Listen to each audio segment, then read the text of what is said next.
Hello, and welcome to another tax resolution training video. Now let's talk about abatement procedures for jeopardy and termination assessments. Remember, jeopardy and termination assessments come with appeals rights and tax court rights. Whenever you see something that says administrative review, that usually means appeals. So under the administrative/judicial review rights, a determination may be made that the assessment was improper or that the tax assessed was excessive. This is where you come in as a taxpayer representative. In these situations, the collection advisory group is responsible for coordinating the abatement of jeopardy and termination assessments. You have to make your case to the revenue officer, and then the revenue officer will prepare internal form 3870, request for adjustment to decrease tax penalty and interest as determined by appeals or district court. So this is handled by revenue officer or settlement officer. In cases where district courts have made a ruling, final district court orders are provided to advisory by area counsel. Those are the actual IRS lawyers that are representing the government in those district court cases. They have a 14-day window in which to process those court orders. Okay, so when you're working these cases, in the rare situations where these are going to federal district court, be aware of that 14-day window. When the district court order is based on determination that the collection of the tax was not actually in jeopardy, examination will then reestablish the taxpayer's filing requirement, and this is important, if there was a termination assessment that was then reversed in district court because the judge said the collection of the tax was not actually in jeopardy, it is mandated by the IRS that return will get audited next year. Guaranteed. Okay, that is a guaranteed automatic assignment to examination once that return is actually filed. Now let's switch gears a little bit and talk about quick and prompt assessments. These are a little bit different circumstances.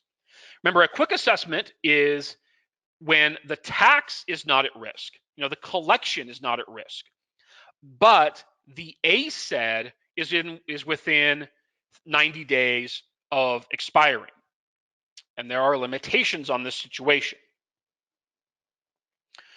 Additional taxes and agreed upon deficiencies. So in other words, the taxpayer is not fighting it. They have agreed to an additional deficiency. When the statutory period for assessment will expire before assessment action can be completed under normal administrative procedures. Or 2, deficiencies or current additional and delinquent taxes where receivership or probate proceedings are involved or imminent. A quick assessment does not provide authority to make immediate demand for payment of the tax liability assessed. This is very different than the 7-day processing requirement and the 5-day notice and demand for payment requirement for a jeopardy or termination assessment. It is different, okay? All we're doing here is bumping up, the timeline for actually making the assessment. We're not accelerating collection action. And sending a notice and demand for payment, sending a bill, that's a collection action. So in a quick assessment, the collection process, the normal collection notice cycle, is not accelerated. In a quick assessment, the taxpayer has a 10-day period in which to pay. without additional penalties and interest.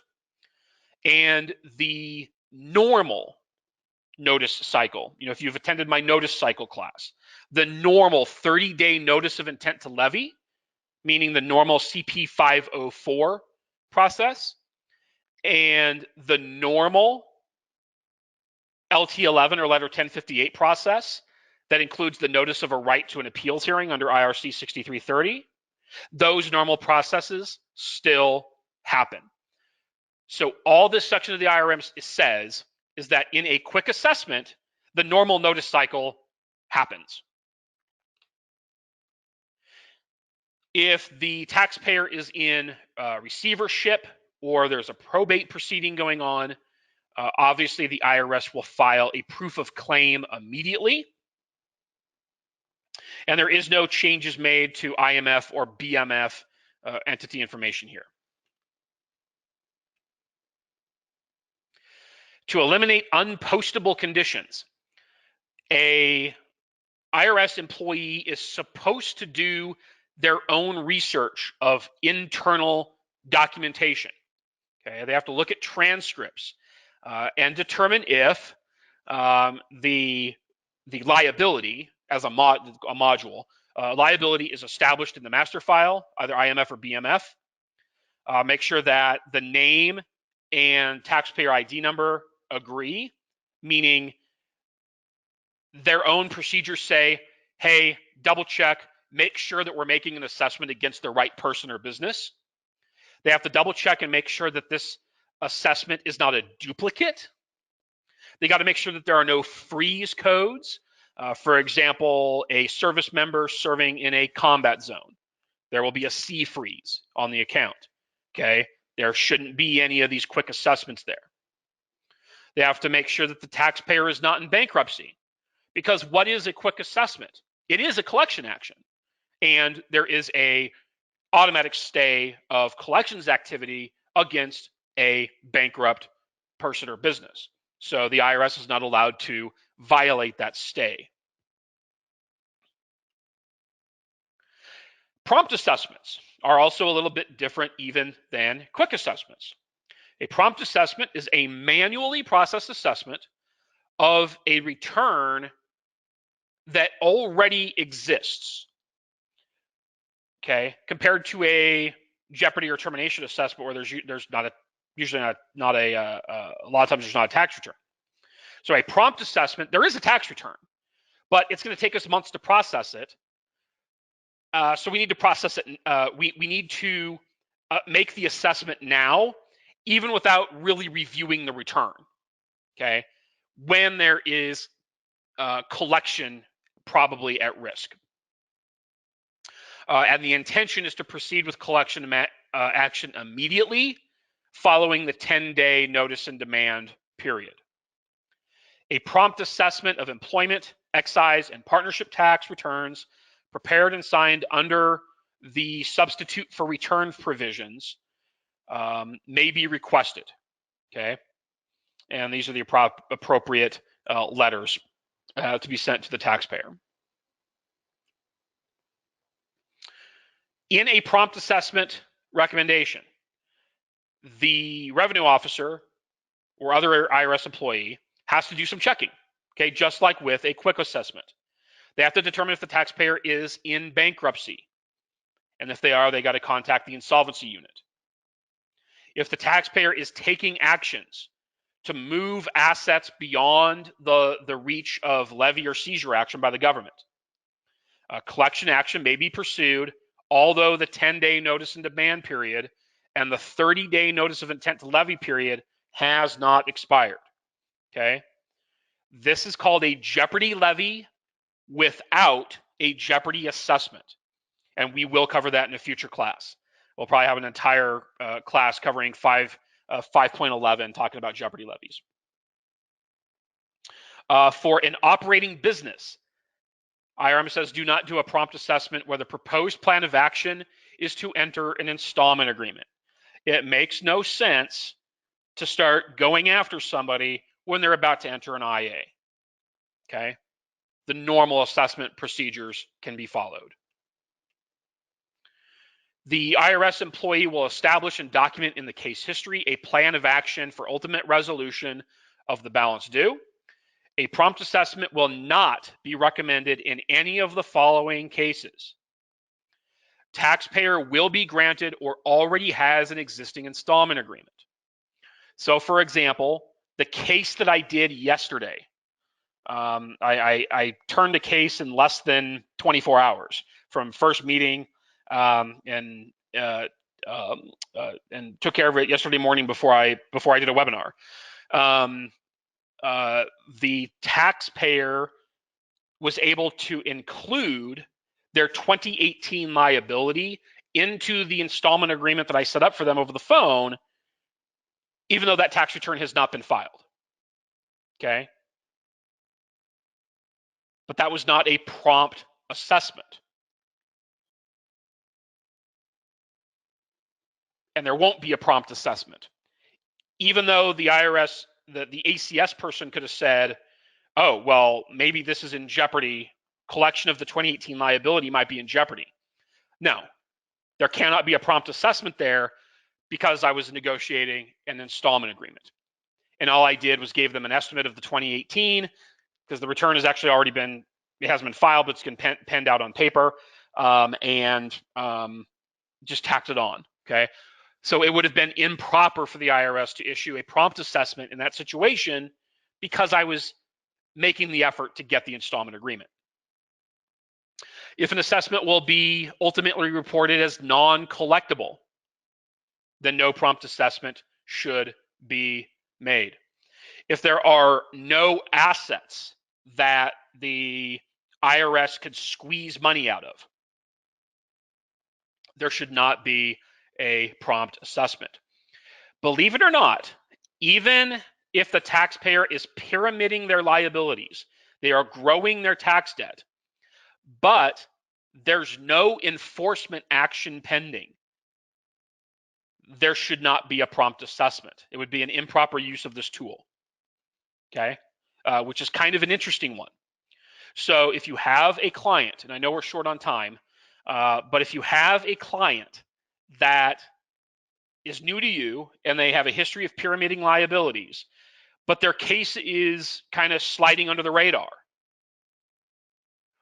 but you kind of awaken the dragon, so to speak, by calling the IRS, they should not then make any type of prompt assessments because there was no enforcement action pending. Okay, that would almost be considered retaliatory in some regards. Quick and prompt assessments. There are specific procedures, and we'll cover in a future trust fund recovery penalty class, covered in IRM 5.7.6.3 regarding quick and prompt assessment actions for the trust fund. I just included it here as a reference so that you can take a look at it if you want. Quick and prompt assessment processing. Basically, the rest of this section of the IRM covers internal forms processing and routing by accounting control clerks to double check and ensure correct entries. But the important thing I wanted to point out here is there is yet another reminder to set that TC 570 in the taxpayer's accounts in order to halt the potential for refunding of credits to the taxpayer. And included at the end of this section of the IRM, and it's also in the handouts, is the pattern letter P513. What this is, and I included it just so that you could take a look at it. This is the letter sent by the area director. Remember, so a jeopardy assessment has to go up through the chain of command. And this is the letter sent by the area director, okay, saying, hey, you have been assessed a jeopardy assessment, and explaining the taxpayer's rights in that situation. If you want even more of the IRM, this has actually been episode 2 of a new weekly continuing education series that explores the IRM, the IRS's internal playbook, in order to help you become a more effective taxpayer representative in working tax controversy cases. The recordings from each episode will eventually make their way to YouTube. And we'll be launching here in the next couple of weeks the audio with some editing released as a podcast so that you can listen to yours truly on the drive while you work out or to help you fall asleep. I'm here to serve. To attend the live sessions and earn IRS CE and NASBA CPE credit, become a Tax Marketing HQ Gold member. Membership is only $97 a month and includes unlimited live CPE webinars, such as the one you just watched, as well as an extensive library of tax resolution marketing materials, casework templates, access to our members-only digital community focused solely on tax resolution, and my baby, my pride and joy, The Profitable Accountant, which is a monthly printed and mailed newsletter, as in, yes, delivered by the Postal Service, except when it's minus 30 degrees, apparently, showing you what's working now in successful tax and accounting practices. For those of you that are not yet Gold or Diamond members, just go on over to taxmarketinghq.com/gold to start your Gold membership. So thank you, everybody, for being here. It's been a pleasure, and I look forward to seeing you again on the next one. For more tips on growing your tax resolution practice, visit taxmarketinghq.com. Thanks for watching.